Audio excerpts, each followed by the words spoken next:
ఆ క్షణంలో ఆకాశం ఎర్రగా మారింది. ఈ లోకానికి ముందు ఆకాశం లేదు, భూమి లేదు, కాలం లేదు. ఉన్నది ఒకటే, అమ్మ. ఈ సృష్టి పుట్టక ముందే ఈ లోకాన్ని ఒడిలో పెట్టుకున్నది ఆమె. దేవుళ్ళు పుట్టక ముందే దేవతలకు శక్తినిచ్చింది ఆమె. రక్షణ అంటే ఏమిటో ముందుగా నేర్పింది ఆమె. అందుకే ఈ లోకం అడుగుపెట్టిన మొదటి మాట అమ్మ.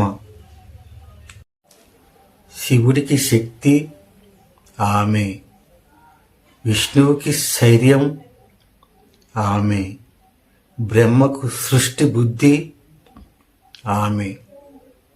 అమ్మలేని దేవుడు శివంతో సమానం. ఈ లోకంలో అగ్ని మండాలంటే అమ్మ శక్తి కావాలి.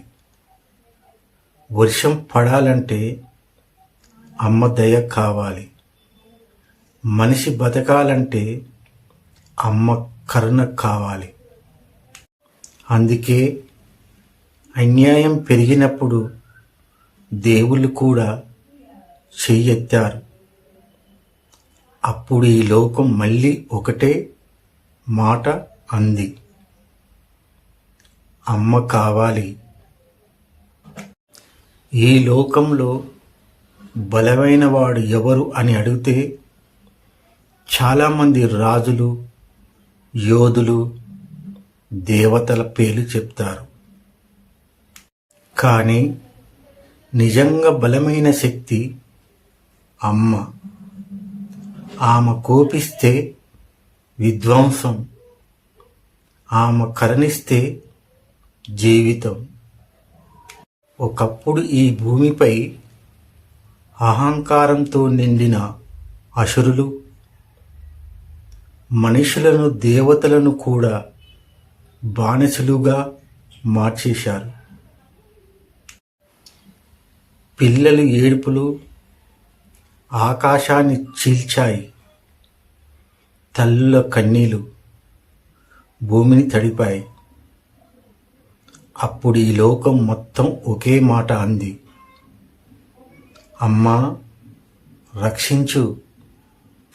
ఆ క్షణంలో ఆకాశం ఎర్రగా మారింది, భూమి కంపించింది.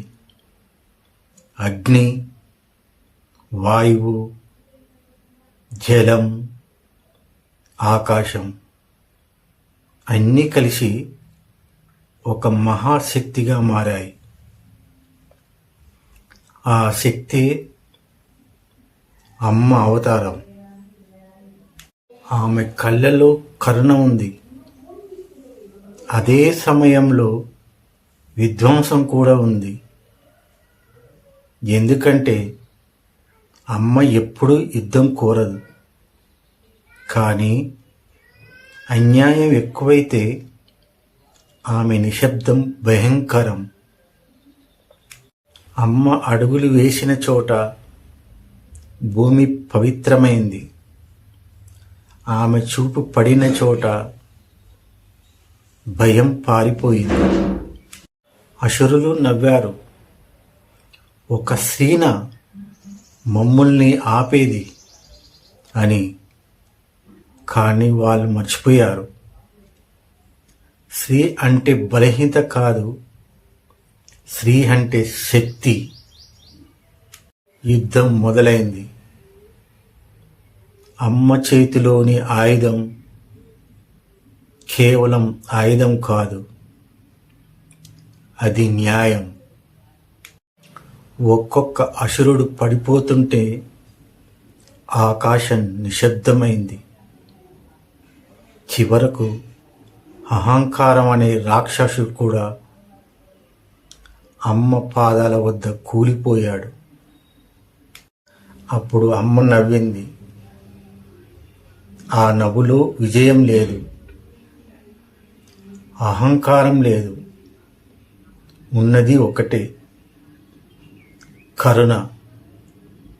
అమ్మ చెప్పింది, నేను శిక్షించడానికి రాలేదు, రక్షించడానికి వచ్చాను.